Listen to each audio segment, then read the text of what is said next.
You're listening to the Online Marketing Made Easy podcast, episode number 169. Welcome to the Online Marketing Made Easy podcast.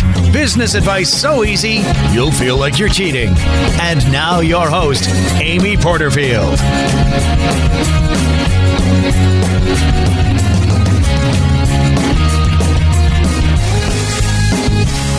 Hey there, Amy Porterfield here, and welcome to another episode of the Online Marketing Made Easy podcast. Today, we are talking about the art of the pitch. Now, let me set the scene. You're reading a recent article on one of your very favorite websites. It's industry related, so you know that the audience they're going after is the same audience that you are going after with your programs, products, services, all that good stuff.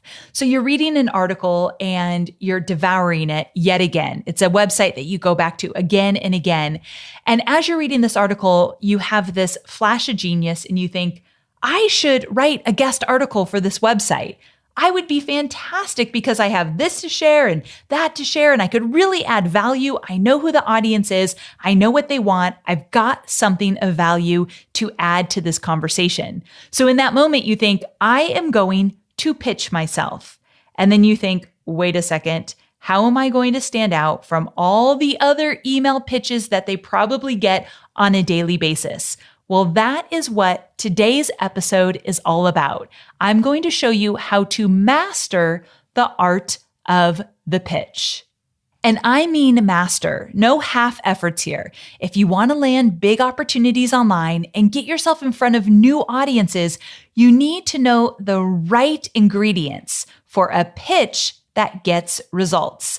Now, when I talk about getting results, I mean that actually gets noticed by the journalist or the writer that you really want to get in front of. But beyond that, when you guest blog post or when you get interviewed on someone's podcast or maybe interviewed on somebody's Facebook Live show, those are becoming incredibly popular now. When you get in front of these new audiences, it's a great opportunity for you to start growing your list at a faster pace, a great opportunity to establish your expertise and get some credibility behind your name. And it's a great opportunity to drive demand for your online training programs or the services that you offer.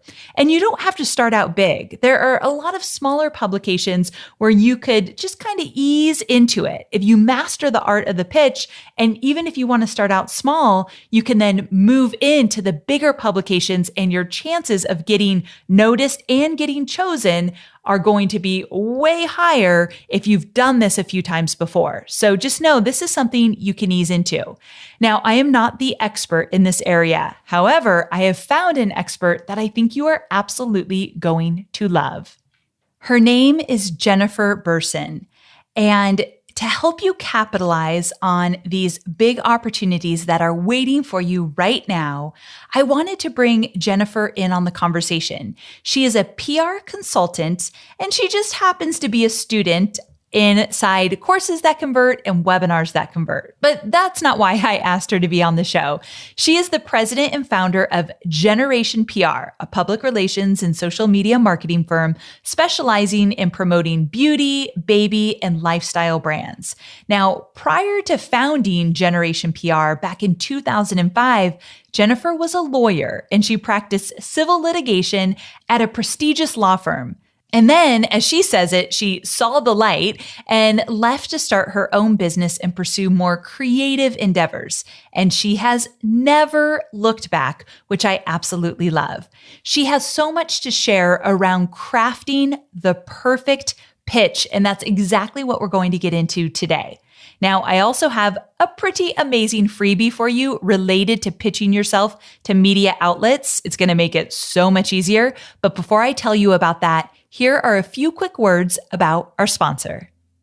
Let's talk about FreshBooks. Now, I agreed to sing their praises not just because they're the #1 cloud accounting software for freelancers, but more so because they just rebuilt their entire platform and they help freelancers get paid faster. So now you can create and send branded invoices in just seconds. You can set yourself up to get paid in just 2 clicks, and you can see when someone actually views your invoice. No more guessing.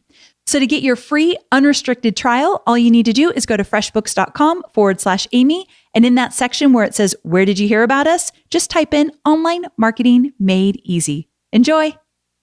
Okay, so before we bring Jen back in, as I promised, we have an incredible freebie. It's a fill in the blank template for you to use the next time you pitch yourself to any producers, journalists, editors, writers. It's going to make it so much easier. I've also asked Jen to include a sample pitch from the subject line all the way down through the body and into the closing. Like, I want you to see it in action. So Jen has added that to our freebie today. And I'm also going to give you some tips around the formula to follow when you email anybody with a new idea. So to get your hands on this freebie, it is oh so good. Go to amyporterfield.com/169 download. amyporterfield.com/169 download. Now, by the way, if you're feeling like I'm not ready to pitch any major publications or podcasts just yet, just know that you are always pitching yourself, whether it be to potential customers, current customers, to your blog readers, your podcast listeners. The lessons you're going to learn today will help you in so many different areas of your business. There's key lessons that I really want you to hear. So I won't make you wait any longer. Let's dive in. Jen, thank you so very much for coming on the show. I'm so happy to have you here. Hi, Amy. Thank you so much for having me. We have so many good tips and tricks for my listeners today, so I can't even wait to jump into it. Now that I spent some time in the intro telling people who you are and what you're about, are you ready just to dive in? Oh, yeah. Let's do it. Okay. So my first question is, why is it so important that we know the right way to pitch? As you can imagine, it's incredibly competitive to land media coverage. Just to give you an idea, I have a friend who's a writer at the Huffington Post, and she told me that she receives between 75 and 100 emails with pitches every single day. What? Yeah. Oh my gosh, that's a lot for one person. Yeah. And that's weekends and, she's digging her way out every day. And it's really hard to stand out. You're competing with brands, publicists, paid advertisers, and you're also dealing with these editors and writers and freelancers that are really burnt out and expected to produce tons and tons of content. Yeah. But the good news is that there's a lot of opportunities. And now more than ever, they need really good sources and really good people to interview because they're expected to produce all of this ongoing content. And they tend to like having good people providing good ideas right in their inbox. So for the right approach, there are opportunities, but I've talked to journalists and they tell me that they really hate being pitched by people that they don't know and who don't care about them or their readership, or they're in it just for themselves. And when they get pitches from these types of people, it's really obvious and your pitch gets deleted. So the key is to really treat these journalists and podcasters and writers like real people. There's a real person on the other end of your pitch, and they really want their work to be appreciated. They're sharing things that they're really deeply passionate about, working really hard to put good content out there, and they want to continue to create really good work and tell good stories. So when you're pitching, it's your job to make it super easy for them to want to feature you, right? So you're trying to create these win-win relationships. And you always want to think about what's in it for them and their audience. It is not about you. Okay, so this is good because at first when you were talking about this, I'm thinking, holy cow, these people don't want to be pitched by someone they don't know. They're inundated with way too many emails. It's almost like, shoot, we're screwed to ever even get noticed. But I love that you kind of scared me at first, but then you took it back and you said their job is to get some really great content out there. So if you've got it and you package it in a way that they can really see the value right away, you've got a good chance. Yeah, absolutely. And really, before you even start to reach out and send a pitch, I want you to really try making personal connections by engaging with their content. So targeting who you want to reach out to and sharing their articles on your social media. Maybe you link to it in your newsletter and you tee it up and say what you like about it.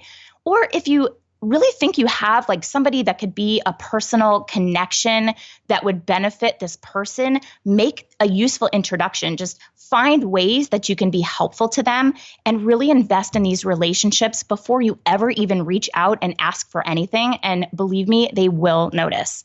I think sometimes my students don't even know where to start. So I love that you're saying, listen, they're going to notice it, but even how to get started, I think stops them in their tracks. I know. I hear that a lot too on my end, but I think first and foremost, it's really about getting into that kind of PR mindset. And it's that idea that you really have something to teach, something to share, and you deliver value with your expertise. And that may seem really simple, but for a lot of people, it's kind of a big step, just having that knowledge and that mindset that they add value and that they have something to tell. Okay, so I completely agree. And I think sometimes my students and those that are listening to my podcast, I hear it all the time. They feel like, how can I be an expert when no one is buying from me yet, or I don't have a really big following, or I have 100 people on my email list? So how can I show up as an expert if I don't have this mass audience yet? Right. Well, first of all, nobody knows how many people are on your email list, right? Right. That's a great thing. Great point. Yeah. It's about your mindset. You need to have that confidence that you do have that expertise. And it starts with knowing the value that you add for these shows or blogs that you're targeting. And, the media, they're open to hearing it. You just have to kind of package it in the right way. So first, if you're positioning yourself as an expert, I want you to start blogging and writing or doing Facebook Lives with consistency. And I know you talk about this a lot on your Yes. podcast, Amy, right? It's about showing up and providing value and doing it consistently. So you can try posting once a month or once every other week and really do some deep dive content around the topic that you want to be known for. So you're helping to establish your expertise by putting yourself out there, and you get better at refining your message along the way. And then overall, when it comes time to pitch, your pitch angles and your positioning, how you're presenting yourself and what you can talk about, it should be intentional. So it's important to kind of lead from a place of service and giving the most value. So take your story or your expertise and make it really specific to that publication and that audience. So when you pitch for a guest post or an interview, you want to think about helping to solve a problem or answer a specific question. So some approaches to do this are think about what you can uniquely speak about that will help someone, or using the hurdles that you've overcome in your own business, your life, your experiences to inspire that audience so that they can see that they can do it too. So you can teach those lessons you learned and how you did it. I know you're really big on that, the process of, learning from experience, so they can have a roadmap to achieve the same results that you did. Okay, I like that we're talking about this because you may not be an expert in the sense that you have a huge following and people are hanging on every word that you have to say, but that doesn't mean you don't have something incredibly valuable to say. This just reminded me of something, and it's totally off topic, but it came to my mind while you were saying all of this. I have a friend, her name is Nisha, and she's a brand new mom. Now, she has her own audience around her own topic in her industry, but she's a brand new mom. And so she has been talking about this experience of having a tiny little baby. And she has this way of approaching her baby. And I'm not going to get into the whole topic, but she asks her baby if she can pick him up before she does so. And the reason why she does that is around this idea of the rape culture and allowing her baby to own his own body and teaching him from an infant that his body is his and somebody else's body is their body. Now, no matter if you agree with this or not, this is her experience and she believes in this. There's tons of moms who are behind her in this. And some of you might think this is the weirdest thing you're ever talking about, Amy. However, this is her reality and she's passionate about this and she has something to say about it. It was picked up by so many media outlets lately. And Wow. it's because she was putting it out there. She was talking about it. Just like you're saying here, she is not an expert in being a mom. She is a brand new mom, but she had something to say.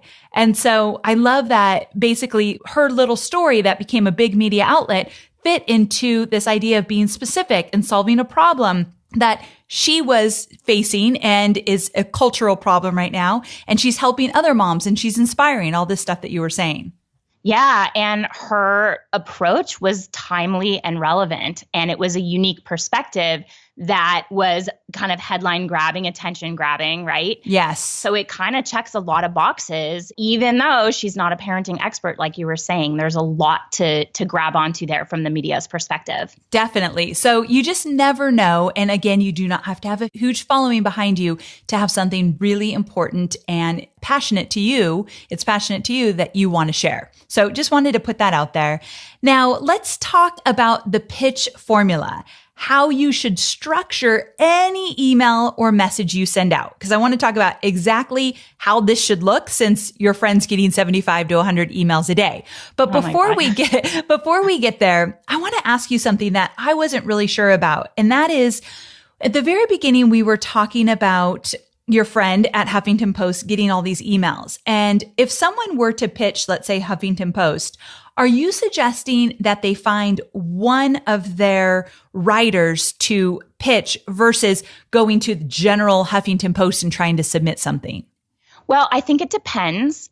And it depends what you're looking to have covered. So for example, the writer I mentioned covers women in business. And we established a relationship because I was pitching a lot of my clients that were women business owners. This woman at Huffington Post covers the column that interviews female entrepreneurs. And she told my story and she shared several of my clients' story. So if I was looking to get an interview covered on a specific topic, I would target a specific writer. If I was looking to lend my voice as an expert to have a platform there now, Huffington Post has so many different channels of content and you could really position yourself as an expert. And actually it's a lot easier to get picked up as an expert blogger on Huffington Post, a lot easier than you would think because they have so much content going out. And if you pitch a story idea, they will literally give you a login. If they select you as a writer, they'll give you a login and give you the opportunity to submit your own content and have that as a platform for yourself. So the answer is it really depends on what you're looking to accomplish through that pitch. If you want to have yourself profiled on, women in business or have your business profiled, it's probably going to be through somebody else who's already established with a platform on Huffington Post. Gotcha. You're just a little wealth of information. I love it. This is fantastic.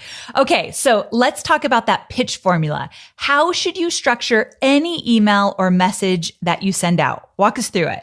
Okay, well, first we want to get people to open that email, right? So the first thing that you have to do is create an irresistible headline. So the point of the subject line should not be about summarizing the entire email. Like nobody cares. You just want them to open it and read more. And you want to grab their attention by doing that. This formula works in a lot of different applications. You can say, now you can get that bikini body without counting calories, or now you can land media coverage without a huge budget, or now you can earn passive income without expensive tech. So you can see that you have this enticing subject that just gets people to open it because they want to learn what's the difference between before and after that I can get these results without this undesired result or challenge. You also can think about coming from a place of like sharing your personal experience of what not to do. This would make me open an email if it said, what we learned when this failed miserably. Ooh, that's a good one. Yeah, don't you want to know what failed miserably? Yes. I would totally click that email. You can also kind of play off of a personal relationship if you have one. And this is something that I want a lot of people to think about is the relationships they have in their lives and how they can kind of tap their network for results, connecting with the media. And it helps to use a name and have a mutual connection. So you can say, oh, Mary Smith recommended that I get in touch. Well, I would click to open that email to see why Mary Smith is recommending this person. You also can make it about them and their work. And it really shows that you're doing your research when you say something like thoughts about your recent blog post on parenting or something along those lines. So it shows that you are really dialed into what they're up to and that you're kind of putting it back on them and making it about them and their work. And then this one it's fun because it applies to every type of business, but it's that promise of the one thing that you need to earn whatever results. So the one thing you need to earn more money, or the one thing you need to find the love of your life, or sleep 8 hours, or get more energy. I mean, if you feel like you can have that major of a transformation by just sharing that one thing, that person is going to click through to read what that one thing is. Okay, so basically, this is fantastic because what I'm learning here is that the subject of your email to whoever it is that you're pitching your idea to should really be similar to a really great subject line of an email you would send to your email list, or subject line to a blog post. Like, you want it really juicy, enticing. You want that person to open up. So instead of saying, I've got a great idea I want to run by you or whatever, you want them to go that extra mile like they were writing a blog post. Yeah, absolutely. It's really about just enticing them to click through and read more. Fantastic. Okay, great. So tell me about the body of the email. Now that we've got that subject line dialed in, the body of the email, I know it's got to be crucial, especially those first few sentences. Yeah, absolutely. You want to grab their attention right away. So in the body is where you show how your story, your expertise, your product, how that fits into their platform for their show or a podcast or whatever. So you always want to make sure you're immediately starting with a personal introduction. You want to be specific and mention the outlet and the person by name to make it clear this is not a mass pitch. So start with a personal introduction and then briefly give some information about you and why you would be an interesting guest. And here I want you to really leverage your uniqueness. So pull in, information about who you are, your interests, hone in on your expertise, and be able to share some results that you've achieved for yourself or for your clients or customers or your students. And you can also think about any kind of an inspirational transitional story. So for example, with my own story, going from law to PR. So I was an attorney and I made like a total career 180 and I started my own PR firm from scratch. I pitched that story on Business Insider and Yahoo and Huffington Post and was able to secure those opportunities because they were sharing with their readers how I was able to do that. So there was some meat to my transitional story. So you also really want to build rapport in your email. So you want to relate to the content and really show that you understand their audience. Make it really clear that this is not some sort of mass pitch, but that you really know that this information you're sharing will benefit them and their audience. So you can mention specifically, like, I listened to your interview about launching and I have the same approach. I implemented that in my business and I had amazing results. Really connect it back to them and how it's really relevant for them and their listenership. And you also want to explain very briefly, again, all of this is really brief. It sounds like a lot, but very succinctly, give them some info and bullets on what you would like to write about or what you would cover in an interview. So you don't have to write out the entire meat of the content, but just give bullets to give just enough enticing information so that they'll want more. And think about sharing great advice or strategies and helping their audience solve a challenge that they're currently having. That's always going to get some attention. And then wrap it up. I mean, I know this was long what I just described, but try to get all of this in there in the briefest way possible. Okay, so Jen just walked you through the body of the email, and I'm sure you're thinking, I would love to see an example. And Jen is the person you should get the example from because she knows this stuff even better than I do. So as you all know, because I mentioned in the intro that I have a freebie with some really cool PR examples based on this interview. But Jen's agreed to give us an example email that she's crafted that you all can look at and really see her walking through the steps she just talked about. So if you go to amyporterfield.com/169 download, amyporterfield.com/169 download, you'll get to see Jen's exact example as she just walked you through how to do it. Now you'll get to see it in real life. So make sure to grab the download. And Jen, thanks so much for adding that to the download. Absolutely. Very cool. Okay. So we talked about the subject line, we talked about the body, but this is where personalizing the message comes into play, right? Like when we're talking about making that personal connection, where does that fit in? Well, honestly, it's at every stage of the process of engaging with, the outlets that you're trying to connect with. So it's really crucial to make that personal connection to start to engage and stand out before you even reach out. Like I said before, share their work with your audience. So you want to give before you get.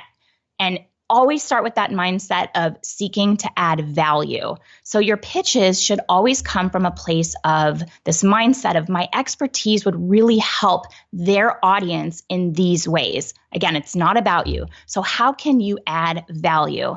And your angles, the approaches that you're taking should be timely and relevant. And you want to fit your story in with their mold. So get really familiar with what they cover, who their readership is, and what features that they typically have. Because we know a lot of these outlets, blogs, podcasts, TV shows, they have typical content and segments that they're repeating over and over again. And if you notice that and you have that feeling of, okay, I could fit in here, you want to take your content and package it together in a way that fits their mold.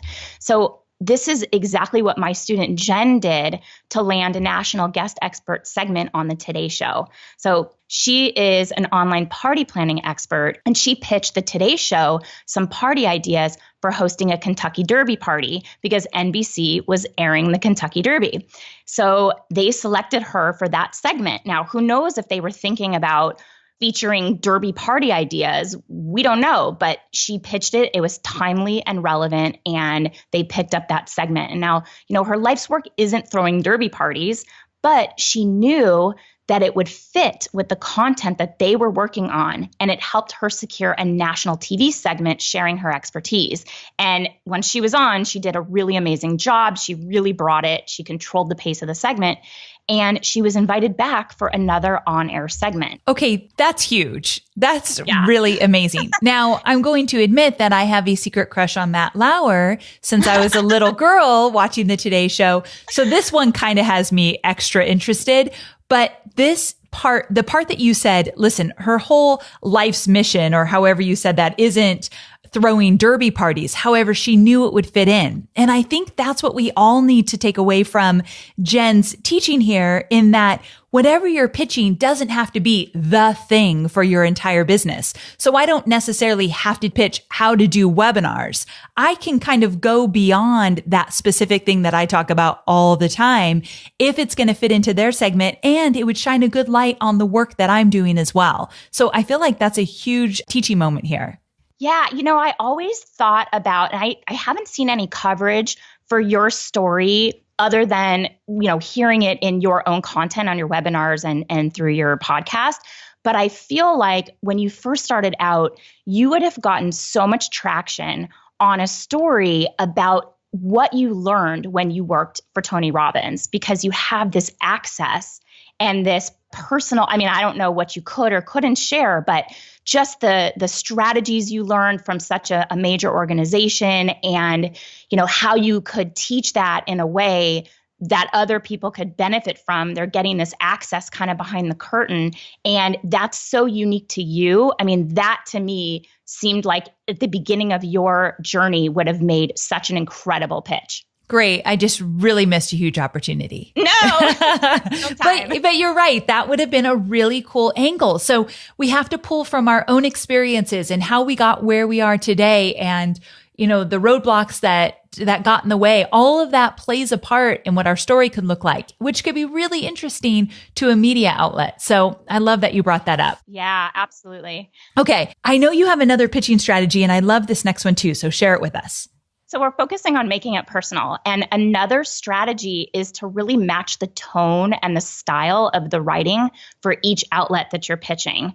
So you can imagine that the tone of a pitch that you would send to like Inc.com or Business Insider would likely have a much different tone than what you'd use for pitching, say, Jill Stanton of Screw the 9 to 5, right? So if those of you who don't know Jill, I love this. Jen is such a good little student. She knows all this stuff. But if you don't know Jill, she is a tell it how it is, kind of loves to use some choice words, which is kind of why I love her. She's just her own person. It's so fun. So you're right. You'd probably use a different tone with Jill. And it's funny because even when I text Jill, I'm way different than if I would ever talk to someone professionally, trying to get a gig with them or something. So you're exactly right. You got to look at the tone. Yeah, it matters. And it really shows that you're paying attention. So that's a great one. And also, focusing on keeping it really personal, making that connection is reference their work that you've read and enjoyed and be really specific about what resonated with you. And you can highlight how their story or their content, something they shared, had an impact on you. And if you've put something into practice that they've shared and it had a positive impact on your business or your life, tell them that. And that is really going to stand out. I mean, these people are putting tons of content and it kind of goes out into the ether and they wonder, is anyone listening? Is this helping anybody? And if you can pinpoint that something they shared really helped you, that is going to get their attention. And this one is so obvious, but you would be surprised how many people overlook this. But you want to specifically mention the publication and the writer's name in that pitch. I mean, even the pros overlook this really simple detail when they're trying to send a lot of pitches. And, it's obvious that they're sending these mass pitches that are not personalized. Oh, I love these tips. Awesome. Yeah. And just go for, focus your efforts and go for quality over quantity. It's so obvious when someone's going for quantity. It's just so very obvious. So I love that. Go for quality when you're pitching over quantity. So good. Okay. So speaking of some of the mistakes that even the pros make, what do you think are some of the biggest mistakes that you see with people pitching? Well, I think, and this is something that comes up over and over again with my students, my audience, is that they don't think that they can. So if you're stuck and you're not moving forward, you're missing this huge opportunity. And again, just get in that mindset that you have value to share and know that you have an interesting perspective and that your story will resonate with the right audience and the right forum. So that's the first mistake, is just feeling stuck. And some more specific ones is, we see people pitching with like this jargon and marketing language, and they use these empty words like innovative and unique. And if your product or your service or your approach is truly innovative and unique, do you really have to say that? Or does it speak for itself that it is? Right? And the biggest one is missing opportunities because you're not making it easy for the editor. So you want to be ready to go. You want to have your assets like your bio. You want a long bio and a short, quick byline, like a 2-sentence bio, and a headshot ready. So when the editor writes back to you and they want to work with you, it's a no-brainer for them to connect, and you make it super easy. I mean, when your team reached out to me, I jumped within 2 seconds. You were such a great example of just like on it. It made me want to work with you even more. I was like, what do you need? What can I get you? Right? You want to make it super easy, and they're never going to miss a deadline because of you, and you're going to just meet every need that they have. So, and another one, we've touched on it, but mass pitching, thinking you're saving time with these generic pitches that are clearly a copy and paste job where every outlet gets the same pitch, will literally result in 0 placements for you. And it'll probably turn off a lot of contacts from working with you. And you also want to avoid ever generically addressing the recipient like dear blogger, or hi there. It's, takes 2 seconds to put somebody's name in the subject and make them know that your pitch is targeted specifically to them. So good. So many good tips here. Keep going. You also want to have a really clear call to action in place.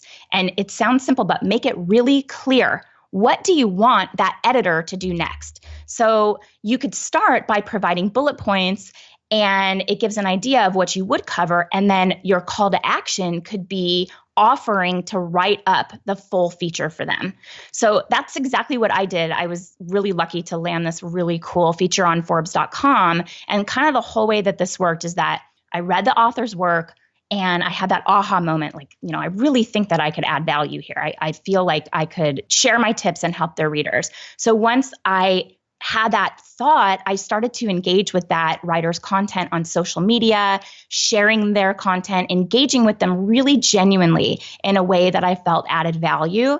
And after a little while, it was like about a week or so, then I sent that editor a pitch with bullet points about how I could specifically help that writer's audience. And then my call to action was that I offered to write up the full story.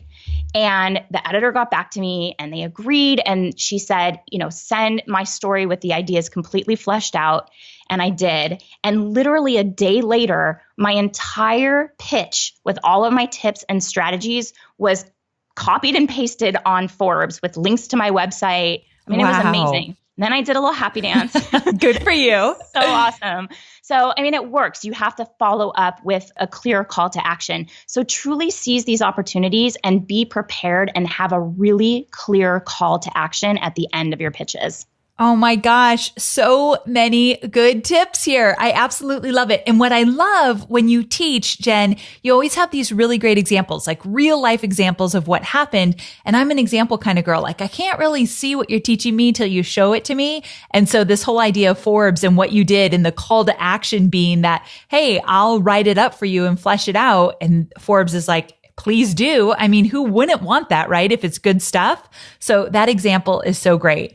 Now, I'm glad you brought up being prepared because on the flip side of this, if you land something like Forbes, I'm guessing that you want your main hub, your platform to be ready for it as well.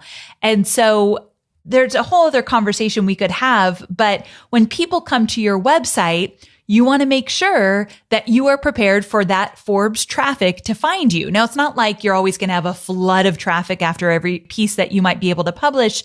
But when people find you, you want to have that opt-in somewhere on your homepage so that you can start growing your email list. You want some of your best content to be available. I remember when I used to pitch more often, I'd make sure, let's say if I had something on Forbes, the day that was going out, that I had a really good blog post that just went live as well. So you kind of want to make sure that your home is ready for the guest. Would you agree?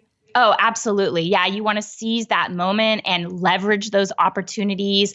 And I actually had a student that ran through a series of leveraging tactics. I mean, this is somebody who had no social media following, no blog, no email list whatsoever, but she worked through some leveraging strategies that we shared with her about pushing traffic through various tactics back over to this major national amazing platform that she was writing for. And she got so much traffic sent back to them that she was able to secure a regular contributor opportunity. So it kind of goes both ways, but you definitely want to have your website buttoned up once people land on it and capitalize and capture those new eyeballs on your page and hopefully turn them into customers and clients. Awesome. Another thing that I was thinking about is, let's say you did one of these pitches to get on somebody's podcast. Now, my podcast is a little bit different because I have freebies with every podcast. So typically when someone's a guest on my show, they typically don't have some kind of freebie to offer because I've already done that and they've engaged with me on it. However, let's say you got invited to somebody's podcast and they weren't giving away a freebie. That's a great opportunity for you to think about, okay, what can I offer of great value that again could lead to list building? So if you are on somebody's podcast and they say, well, tell me about this or that. And you could tell them about it. And then you can say, actually, I've got a freebie. If you go to you can grab it where I'll give you a bunch more examples. Now, you never, ever want to do that without running it by the podcast host first, but usually they will welcome you giving even more value with something like that. But it comes back to what Jen said. You've got to be prepared for those kind of things. So in natural conversation, if you get this opportunity to plug a great freebie that you created, you're going to be ready to do so. Okay, so that was just a side note. I wanted to bring all of that up. Now I want to ask you, Jen, before we wrap up, we started the conversation all around talking about pitching yourself. And I just assumed that my audience knew where they wanted to pitch. So they had their eye on some different media publication and they were going to go for it. But some people listening are thinking, okay, I'm not really sure where I should be pitching and I need a few resources. And I just knew you would be full of resources for those listeners. Am I right? Yeah, there's a ton of places to look for ideas and opportunities to pitch yourself. I mean, the first thing that I feel leads you in the right direction is that sort of aha moment where you're listening to something or you're reading your favorite blog. And again, like I said, you're hit with that feeling of, I should really be on this. I know that what I know how to do and what I teach would really benefit their audience. Those are your media targets. So start thinking about those places and kind of keep a running list of them. So you start to think of the places that you should be reaching out to. But as far as resources, your listeners may know about this resource called Help a Reporter Out, or HARO. So it's free. And when you sign up for it, you gain access to 3 daily emails from journalists that are seeking interviewees to source in their articles. So it's a good way to see what's out there, what opportunities there are. But HARO is very competitive. I think there's over 100,000 people on this list. So if you see an opportunity that you feel that you could provide a quote or give some information for, pitch quickly and only focus on exactly what the reporter is asking for. But you can also read HARO with the mindset that you can kind of get an insider look at what the reporters are vying to know and read it to discover what topics are trending and get ideas for other ways that you can pitch yourself outside of HARO leads. Ooh, that's a good one. That's a good way to use it. So you use it to get other ideas if you're kind of stuck and you read it and you say, oh, wow, they're asking for experts in this topic. I could probably pitch myself elsewhere and give that same information. Ooh, good stuff. Yeah. And then also, reporters, they move all the time and you want to kind of stay up to date. So we tend to stalk editors on social. I mean, don't be a weirdo or anything, but you follow the editors and the outlets that you're looking to target, and you can follow them on the obvious social channels like Twitter and Instagram, but also on LinkedIn for any changes to their profile. So you can see if they're moving around. And there's also this really great Twitter account from Cision called Media Moves. And it allows you, they make announcements all the time about journalists and where they're going and where they landed, and gives you their Twitter handle. So it's kind of interesting to see, as you watch the feed, you can get some insight into where people are. So good. Yeah. And then as you're pitching, you get these out of office replies. Don't ignore those or delete them, because a lot of times they'll include contact information for a substitute editor who you can start pitching, and that person may become your new go-to at that outlet. So these are just some little pro tips that we use. Stuff I didn't even know about. So this is fantastic. I love the idea of staying up to date with the reporters, because it goes back to you getting more personal and really paying attention to who they are and where they're going. So that's fantastic. Okay, so I have literally sucked you dry of really great tips all about pitching yourself. But I really do want to end this interview with some final words of wisdom. I'm sure you've got them. I do. And I've got lots more, whatever we want to talk about. So no worries. I love this. Has been such an awesome chat. But I hear it a lot from my students, and they always tell me that they feel overwhelmed. So I know this feeling of pitching the media and the vast world of opportunity feels really overwhelming, but we try to combat that overwhelm by laser focusing on just a few key outlets and targeting your efforts. So you don't feel like you have to pitch everyone. You just have to do a really deep invested job with just a few key places. So you want to start with the end result in mind. Where do you want to be featured? So, for example, my client that landed on the Today Show, that was not her first TV appearance. She had to start locally and, kind of build her confidence on camera, put together a reel, and then ultimately she was able to pitch in a national forum. But think about where you want to start and work towards those results and start building the relationships that could lead to that result. And thinking about too, every publication is unique. So your message needs to be really uniquely created for that audience. So always send targeted, tailored pitches and aim to provide value and try to build real relationships. And just in general, with PR and anything that you do when you're running your business, you have to be persistent and patient and always follow up and keep in mind that it may not happen overnight, but it will happen. Good stuff. Now, I'm sure people are wondering, where do I find out more about this girl? This is good stuff and I want more. So where can my listeners learn more about you? They can go to generationacademy.com, and that's spelled with a J for Jen. Hi. And I'm also all over social media at Generation PR. Perfect. And I'll put this in the show notes so you guys can link to it. But also, Jen is the creator of her brand new course, Press Success. It's a PR masterclass for entrepreneurs to learn the step-by-step framework for executing a PR strategy that converts into massive media placements for their businesses. So this was just the tip of the iceberg, but you definitely should check out Press Success, and they can get there by going to generationacademy.com. Is that right, Jen? Yeah, absolutely. Okay. They can find the course there. Perfect. So I'll make sure to link to it in the show notes. Thank you so very much. This has been a fantastic mini training. I really appreciate it. Thank you so much, Amy. It's been a pleasure. So there you have it. I hope you found this interview valuable. I know I loved every minute of it. Now, don't forget to go to amyporterfield.com/169 in order to get links to all the resources Jen mentioned in the interview, including her Press Success program, which is pretty exciting.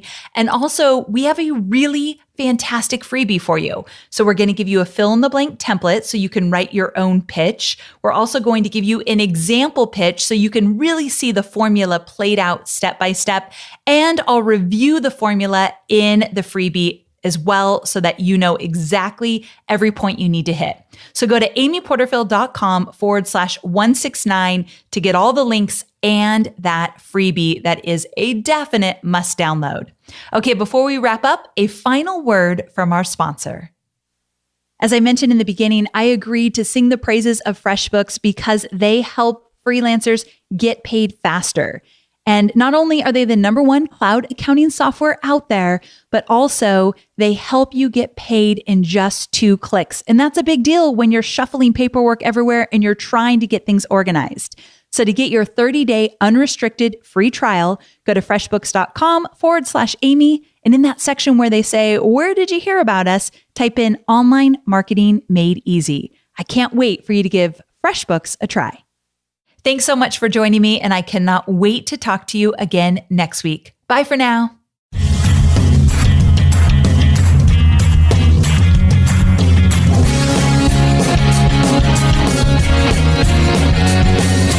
Thanks for listening to the Online Marketing Made Easy podcast at www.amyporterfield.com.